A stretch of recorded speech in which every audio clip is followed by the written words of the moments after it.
officer say that, so why don't you speak in English or Bahasa? Why do after 4 years living in Indonesia, why you would need My brother Jawad said, um, hope and being active are the main keys.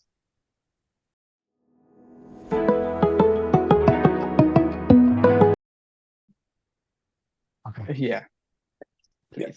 So my name is Justin. I'm living in Indonesia currently, and I'm from Sri Lanka. So I'm your interviewer today. As you said, you guys this is a small podcast, so we would love to have a small interview with you guys. If you are okay, then please. But then at the same time, I will let you know each question will goes to who, especially your names. I will let you know, guys. Okay? Thank you. Please introduce yourself, Mr. Said. Okay, so oh yes, say you may start maybe. Okay, my name is Syed Mohammed Amin Husseini Masumi, and I'm currently living in Australia. I'm 23 years old, and I came to Indonesia at 2015. And I lived there with my father and my brother, and they are still there in Indonesia. Okay, any other specific question?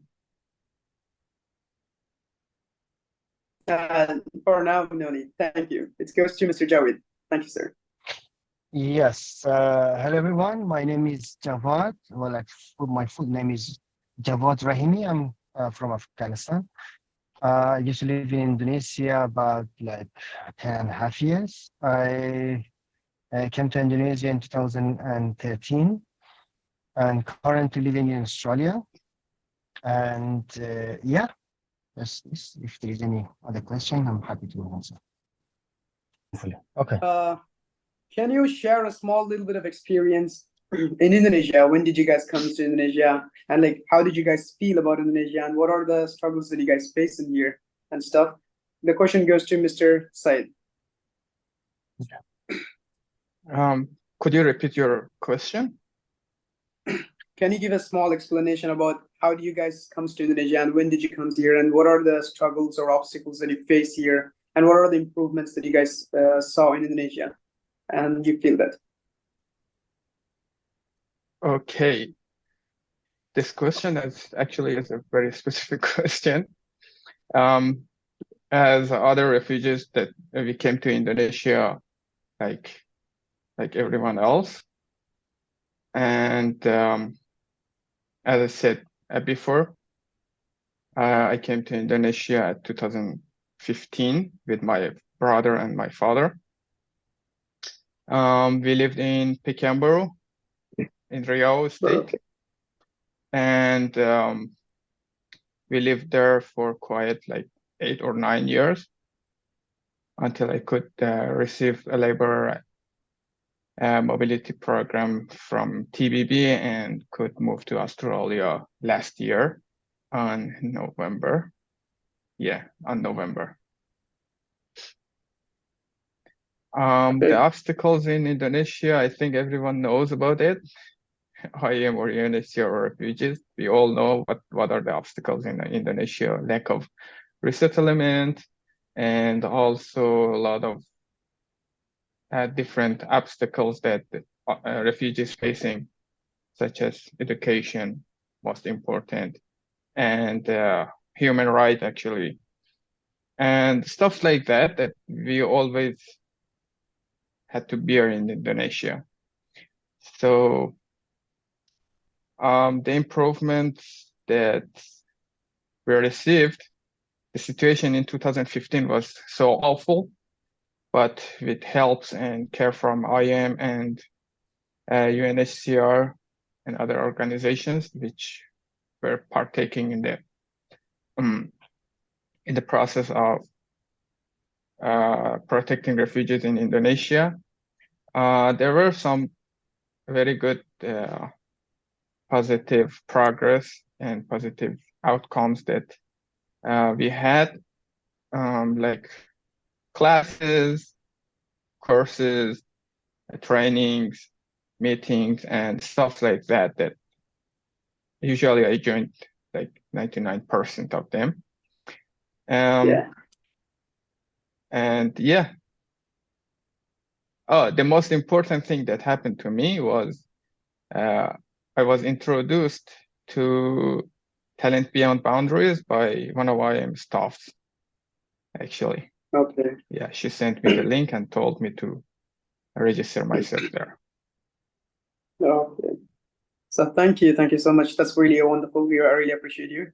And now the same question goes to Mr. Jawad You're Rahim. welcome. Jawad Rahimi. Yes. Okay. Yes. Yeah. Uh, yeah. As I mentioned earlier, I come to Indonesia. I came to Indonesia 2013. It was like what I'm not wrong, it was July, and then at the wa- at the s- at the first year was very challenging for me because I couldn't able to talk in English and also Bahasa Indonesia, definitely.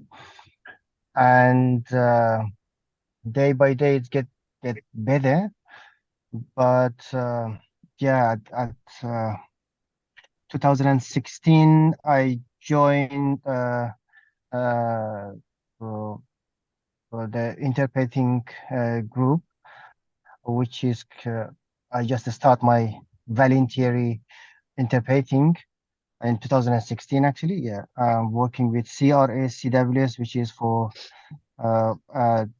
they are uh, an NGO working with cooperation and implementing with UNHCR, and also sometimes working as interpreter with the UNHCR as well. Yeah, all the same as what as my friend already mentioned. That yes, uh, I come here. I mean to Australia through Talent Beyond the Boundaries, which is it's run by the Talent Beyond the Boundary, and yeah, this That's is really it. awesome. Thank you. That's really good. So, So, if you don't mind, so we are now moving to the second question, and it starts from Mr. Jawad Rahimi. What are your activities okay. nowadays in Australia? What are your activities nowadays in Australia?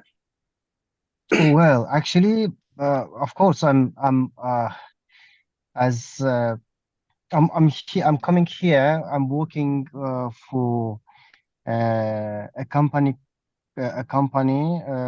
which is working as upholstery and like design, interior design, like chair, like decorations, such things. But I'm working here as a sewing machine operator. And yeah, currently I'm working as a sewing machine operator with the company. Yeah. Okay. So does the swing machine operator related to the one that you applied for the CRS, or it's quite different? No, with the Tell me. CRS, yeah, I just was interpreter, Okay. volunteer interpreter. Yes, yeah. Okay. Thank you. And Well, the same actually, question goes to, oh, okay. sorry, No, it's but at okay. the same time, back in Indonesia, but at the same time also working for myself, sewing things like uh in two different places. One is my house, actually working for myself as self-employed, and then also working with another friend of mine, which is from US. So yeah, sometimes working like making a dress, something like a pillow, yeah, such things like especially for women. Yeah. That's really appreciable, sir. That's really cool. We really appreciate you. Thank you so much. And the Sure. question goes No to worries. Mr. Said also, the same question. Yeah, my activities in all is just working a full-time job, and that's it, I think. Really? I mean, like, I'm do you have working any full-time job specific in jobs? excuse me, I didn't hear you. Yeah, you don't. You don't have any specific jobs. Like full time means like Mr. Jawad says. Like, do you have any specific job that you're capable of, or you're applied for the CRS and now you're working on that? Oh, in Indonesia, I used to work as a teacher, Okay. and but I had the experience of my current job, which is I'm doing right now, and as a full-timer. And Oh, when I okay. applied for Talent Beyond Boundaries, it was accepted by the employer. Oh, So okay, then I okay. came here, and yeah. Oh, thank you. I'm sorry to ask this, Mr. Syed, but is that your job now that you're doing? Is it like a little privacy or something that you don't want to share? Um, yeah, actually. Okay, I got that. I got that. Yeah, I can feel that. Yes. Thank you. That's really awesome. Thank you so much. Yeah. So now But I'm we get working a to know. full-timer. Okay, okay, okay. I got that. So now we are going to the third question. I mean, like not a question, but just like a, small talks. So how do you know about the labor multi-pathways and what is the one, like how did you get introduced to this labor multi-pathways? And the question goes to Mr. Said. Okay, I mentioned earlier that I received a Yeah. link from a friend in IAM. Okay.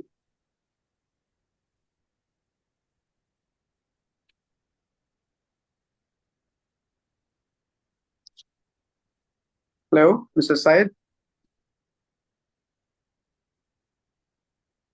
Mr. Syed. What just happened? I don't know too. Are you okay? Can you connect it now? Yeah, I'm connected. Okay. Okay. Yeah, can you So explain that? what was I saying? Yeah. How did you know about this What was I labor saying? multi-pathway? Oh yeah. Um yeah. I received a link from a friend in IAM, Pekanbaru. I think Arista, you know it, you know about her, or IAM stuff might know. She's currently living in Netherlands. So Okay. Cool. she sent me that link and said, I mean, it's an opportunity uh, that might be working for you. Just please take a look at this link. And I opened and I saw, yeah, there is opportunity. We had a lot of these links before, and we filled a lot of hopeless forms and Google Forms I and got it. Google Yeah, I know. and yeah, and I wasn't so sure about it, but I gave it a chance, and um, I felt what was required uh, Mm. in those type of forms, and after a few months, I just received a call. Oh, okay. That's really lucky. I can think like you're lucky. Okay. Yeah, thankfully. Mr. Jawad, the same question goes to Yes. you. How do you know about the Okay. labor multi-pathways? How do you know about this, sir? Well, actually, can you hear me? Yeah, okay. Yes, sir. I can. Yeah. About how, yeah, thank you. About how do I know about labor mobility? Well, actually, at the first time it was 2021, if I'm not wrong. Yeah, yeah. I had at that time I told you earlier I was working with the CRS, which is one of my co-worker. Uh, it talk about the labor mobility at that time, and then Mm. uh, she she was the one who actually start that project with CRS. So at that time was not really serious, not for me, not for anyone. And and then the thing is also at that time wasn't like really much hope and also opportunity. And uh, it was until the time that it was, if I'm not, yeah, it was the January 2013 to 2023 actually. Okay. One of my coworker that's also well actually the officer that's it's handling the this labor mobility as well in CRS. also calls me, and then she say that yes, there is opportunity regarding to your job, which is tailoring, and then also sewing machine operator. If you're interested, I said that yes, why not? So yeah, it was my worker, my co-worker actually, uh, Okay. that I receive information from. Yeah. Okay, that's really good of you, both of you. Thank you so much for the answers. So, Yeah. I have the one question to Mr. Javed and Mr. Syed is that what skill and abilities that do you have that has been approved by the CRS? The question goes to Mr. Javed Rahimi. What is your Sorry, talent? could oh yeah, the talent. The talent is I mean related to my I mean, like, uh no. I mean the talent that have been approved by the CRS and Labor Movement Department. That what is the specific talent that they approved yours to take you? oh yeah. Yeah, as what I mentioned, it's the at that time actually I was working on my job as well, like as a tailoring. So at the same time, because I was working as a tailor, and sometimes also teaching for some of the students. Well, actually about the tailoring, about the sewing, cutting, making a pattern. Yeah, and then I also it's already happened that I accept the order from my coworker or my friends, so they knew that yes, I'm Taylor actually. Yeah, this is the Okay. talent that I'm coming here. Yeah. Okay. Thank you, sir. And the same question goes to Mr. Syed. Okay. First thing for talent beyond boundaries is the skill that you have in the job that you receive. And it's not on CRS to approve that you have this talent or not, because it's actually the employer that wants your skill, right? But the second thing, which is so important for this visa and for CRS, is your English fluency, how much you Okay. can speak English, because it's um, one of the situation and condition of this visa that you have a good English skill. So when CRS officer called, first thing that she was monitoring was the ability of English and how can I understand and speak and know English. I think these two are the main things that are important for labor mobility program. Okay. And what was the skill that you applied? What was the skill that you applied specifically that they got approved? It's the same skill as I'm working right now, and I Oh, I don't okay. Yeah, want to. privacy. I got that. I got you. I got you. Yes, Yeah. sir. That's your privacy. You got that. Yes. Okay.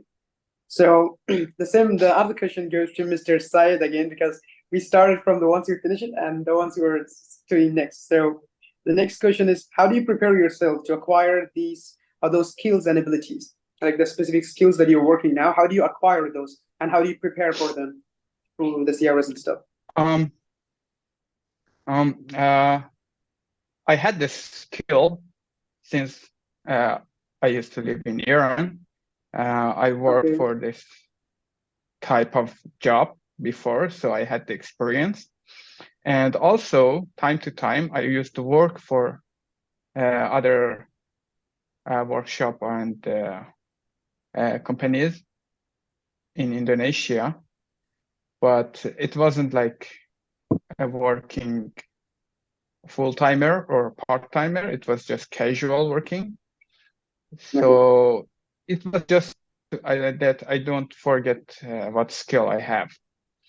And I think that's the answer for your question. Okay. So that's how you prepare, right? So you have the skills from when you're Yeah, doing it for a long time, so you prepare for that. Okay. yeah, That's good. we can say so. So, okay, that's cool. So thank you. Mr. Jawad Rahimi, the same question to you, sir. Yes. How do you prepare? Sorry, could you please repeat your question again? Okay, yes, sure. How do you prepare yourself to acquire those skills and abilities that you're having right now, or the specific one which approved by the CRS and labor mobility pathways? Okay, actually, this is very good question. Yes, the skill that I already mentioned that I had like more than 20 years of Yeah. experience on my job. But about how I prepare myself to prove for labor mobility and then this pathway is there is a lot of things. It's not just only the skill that you have. As my friend already mentioned that it's of course the English is one of the things that you must be good at it like because this is not the thing that the employer asks. It's the Australian Home Office needed. What, like for example, one of the important things that the lawyer will ask you is first is English, which is it. You can also do the test like with IELTS, TOEFL, and PTE, but it's more acceptable for Australia to do the PTE. Uh, For and PTE? this is one of the thing. Yes, this is one of the thing. And another thing is like how to prepare. Well, actually, when at the first time when uh, I've heard about that opportunity from my coworker that I mentioned, uh, they also mentioned that what is the required like. Uh, I had a friend. Luckily, at that time, I had a friend who has who has the channel in YouTube. But he was professional to making a video and videotape or something. So I tried to make a very short video while I'm walking and then show my skills. And it was I remember that it was very nice and short video. I think this is one of the things that it can at that time was very helpful to improve. And also research a little bit about the company that I'm actually received offer, like about the background, about the history, about all the things it's related to uh, the uh, the company. So Okay. yeah, this is it. But there is a lot of small things and important things also we must do in between. Yeah. Mr. Javed, you have mentioned the PTE test, right? So if you don't mind, what is the Yes. meaning of PTE test? Can you just clarify us? Yes, sure. PTE test is same as IELTS and TOEFL test. I Okay. don't know. Have you heard about it? Of course, you may. I Uh, Yeah, that's uh, what I was wondering. yeah, it is PTE test. It's computer based. It's completely. Uh, I mean, all the tests uh, done by the uh, computer. It means there is Okay. no one will involved. And the Oh, good okay. things about, yeah, and I can say that the good things about the PTE is you can have the result at the same days, but it's different with Okay. the yeah, it's different with the oils, which is some approximately like it may take like 2 weeks somehow to receive the test to receive Okay. the result. Yeah, Thank you. That's good. So now, sure. Mr. Syed, I know that Um, you have already mentioned that before that you're a teacher, but I don't know, maybe you're in English or something. But just in case, I want to ask this question: what was the challenges you faced during the preparation to join the program? And especially, is there any specific English, I mean, like specific skills that is needed, especially like English proficiency and stuff? Like, did you really struggle on this, or like no, it's very easy for you? first, let me explain about PTE a little more. Okay. PTE stands for Pearson Test of English. Okay. Pearson of English, and it is an English test which is provided only for Australian visas. Like Okay. example, if you have a PTE certificate, you cannot go and teach in any institution. Okay. Like when you have an IELTS or TOEFL, you can go and teach in any institution, right? But PTE is not for that. It's not made for that. It is only for Australia visas. Okay. And nothing else. Okay. About your question, any difficulty during the program? Yeah. Except for because I used to, yeah. No, I don't think so. Any obstacles or problem I had during the program. As I mentioned before, I used to teach children, refugees or Indonesians, and I didn't have any problem with English or anything else, except for one thing, which is because I used to live in Pekanbaru, and it was far from Jakarta. For the record of refugees, I say, if you want to start this program, make sure it with IM for your transfer to Jakarta, because most of the things which is required, like police clearance or PTE test, or even IELTS, you have to be in Jakarta because those things are only held in Jakarta. You cannot take any receive any police clearance in your the city that you're living. Because it's you have to go to the main police station of Jakarta, because other cities do not give you any police clearance. And my transfer from the city I used to live to Jakarta took almost 3 months, and I had to contact a lot of people, such as even I had to talk with people from the Ministry of Foreign Affairs of Indonesia.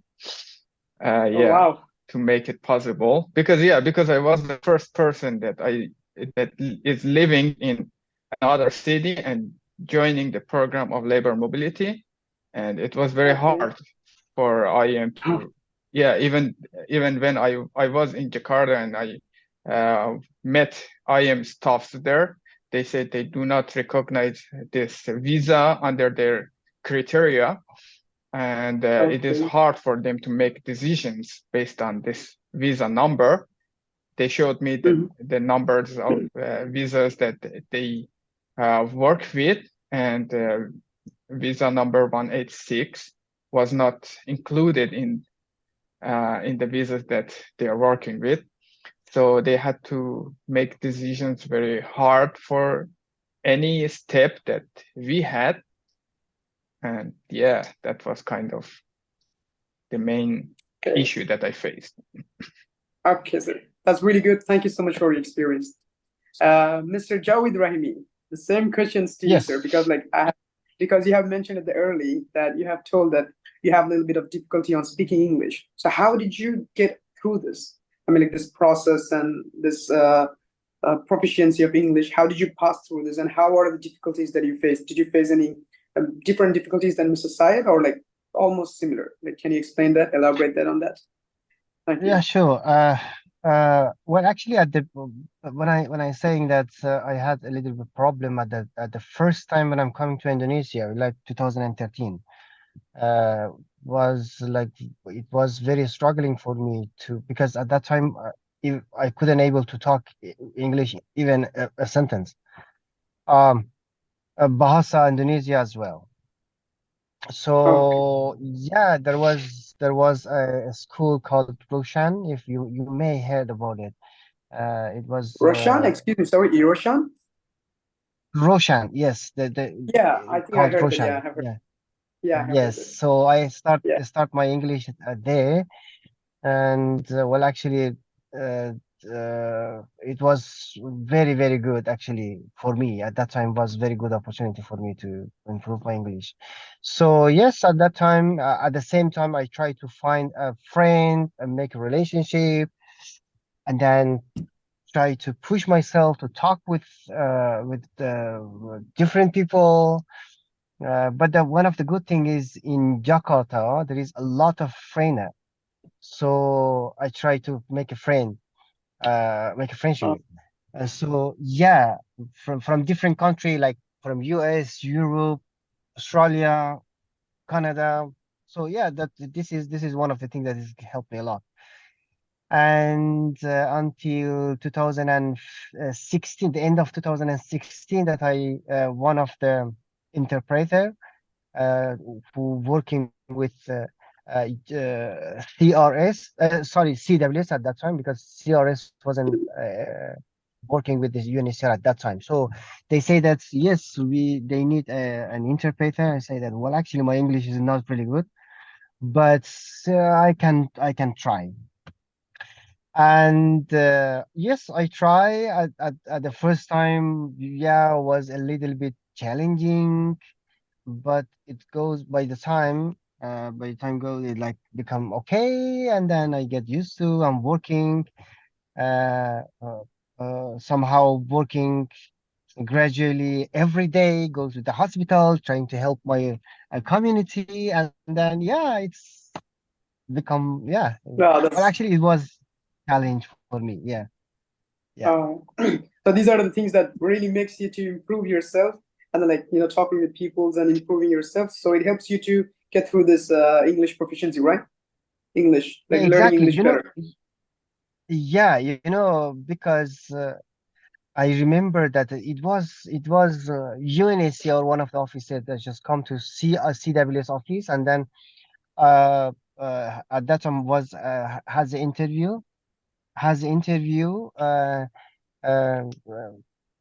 one of the POC, or let's say that refugee, uh, Okay. uh, talking to the officer and say that yes, why don't you I mean why don't you send us to the third country and blah blah blah, that kind of things. The officer asked from the refugee, say that okay, so how long have you been how long of that you're here in Indonesia? Say that like somehow it's full like 5 years. And well, the officer say that, so why don't you speak in English or Bahasa? Why do after 4 years living in Indonesia, why you would need interpreter? So that things it comes to my mind, and I say that okay, if you later on, if you hoping to live in third country, of course you must improve your English. So that's why I just take it seriously, and then try to just improve my English. Yeah, Okay, sir, that's really good. Thank you so much. So I think this is going so serious. Let's have some fun questions. So, how was yeah. the feeling like, when you land on Australia the first day, the first flight, like when you step your foot on Australia? How did you feel, guys? Like, how did you feel? This goes to Mr. Javid Rahim. Okay. Okay, sure. Well, actually, I need to also mention that at that time, Yeah. I my case goes to the US. Actually, Okay. it was yeah, goes to the US first. It was somehow it was the end of 2022 that Okay. UNHCR calls me and say that yes, we are sending your case to the US. I say that please do not, because it's very the situation in US is not suit with me for me. Okay. But I try a lot, but they say that we already send your case to the US. There is no any other way. Uh, And I just keep trying, and then searching for the friend, actually calling friend here in Australia, and then yes, my friend also give their number and then connection. They say that if you come here in which is in Australia, we will support you and you give you job, give you and everything. But UNHCR still say that no, this is the thing that we cannot do anything with Oh, just its US government. But okay. yeah, and then I received the offer from TBB anyway. But if you back to your question, how was the feeling? Of course, it was Yeah, the first. some, yeah. Well, actually, it mixed with the missing Indonesia so deeply. Okay. Okay. Yeah, I was living about 10 and a half years, almost 11 years there. And then when you come, there is a lot of people, nice people, and well, actually, I just get used to get. I remember that at the first time when I'm coming to Indonesia was very the especially the weather was uh, very hot for me. The humidity it was very high, but I get used to. And when I'm coming here, it's a little bit cold and very dry compared to Indonesia. And then no crowded. There is no people. The people Okay. here wasn't isn't like as friendly as Indonesian. But Oh, yes, it okay. mixed with somehow it mixed with uh, happiness and Emotional missing. barrier. Oh, emotional Yeah, things. yeah, Okay. yeah. But overall, yeah, it's good and happy. Yeah. Thank you, sir. That's really good. Mr. Syed, how it goes? How did you feel when you get to Australia, when you put your step on Australian land, the soil on Australia?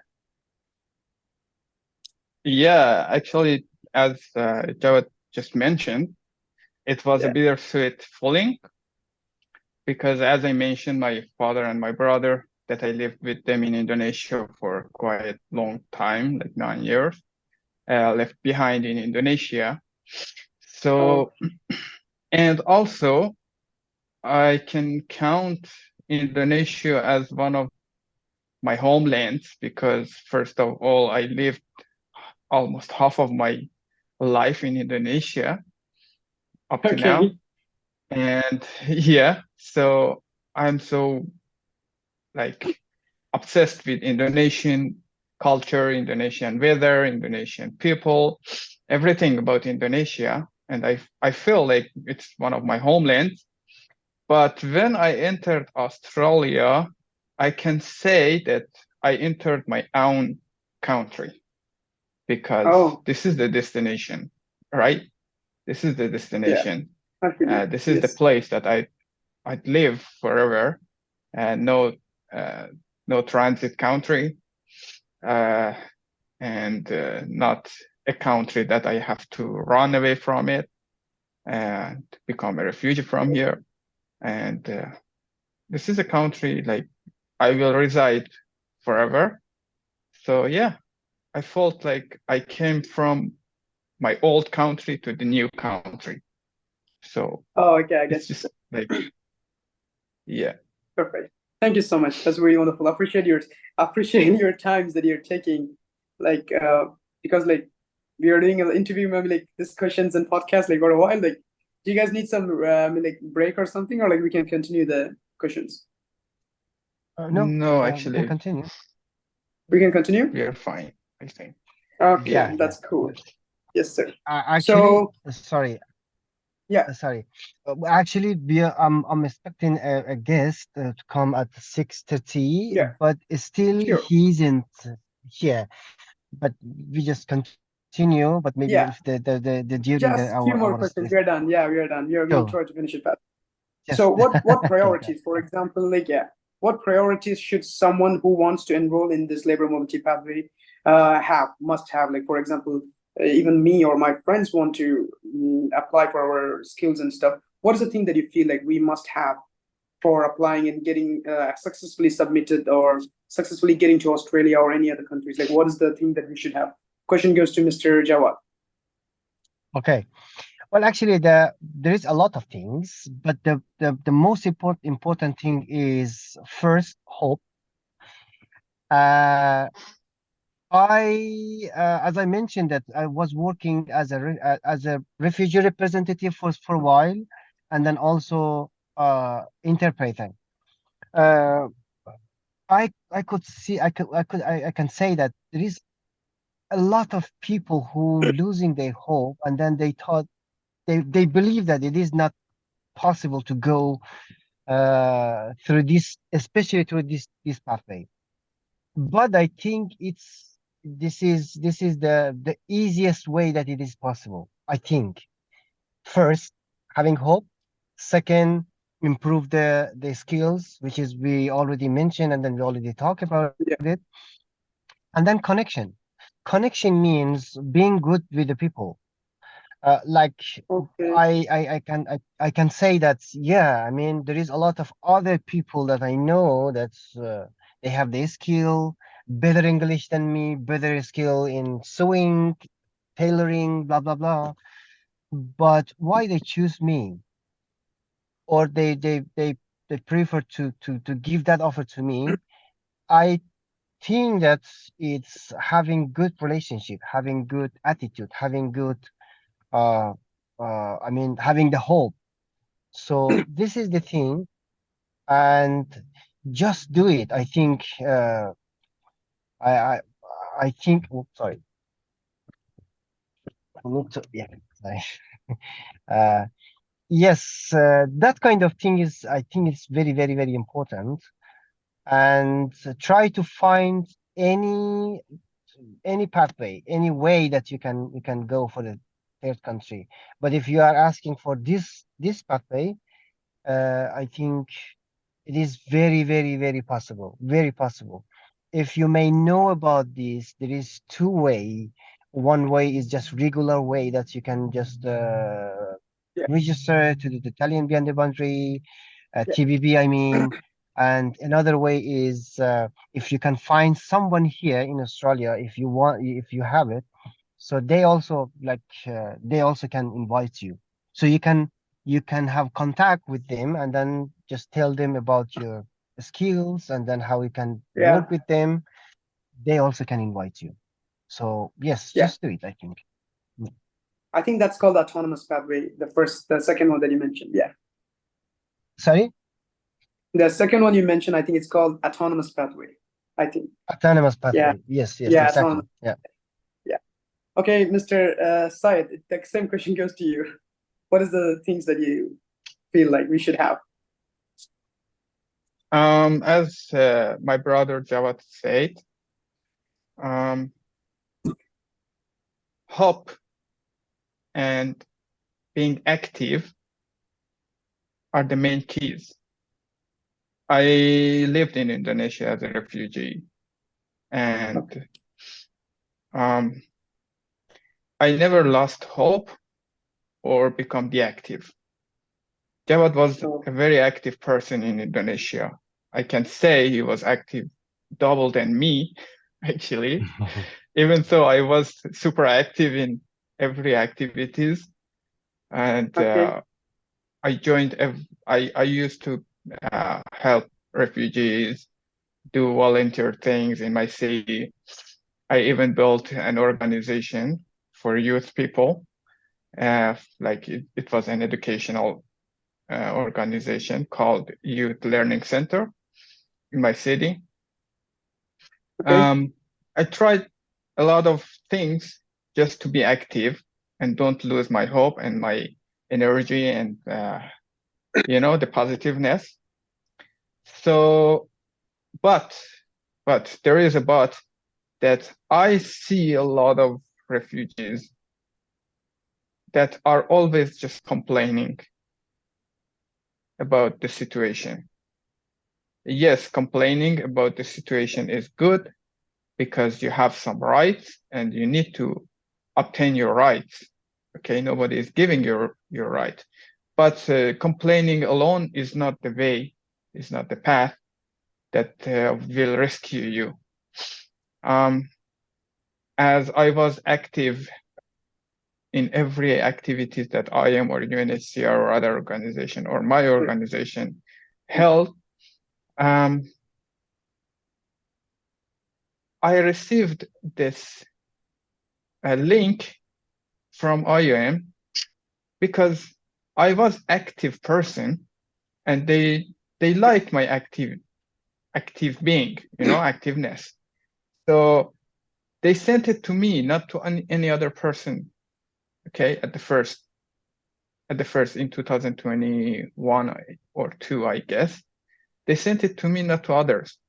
Why? Because they knew me. They know that I'm a positive person. I'm not a complaining one.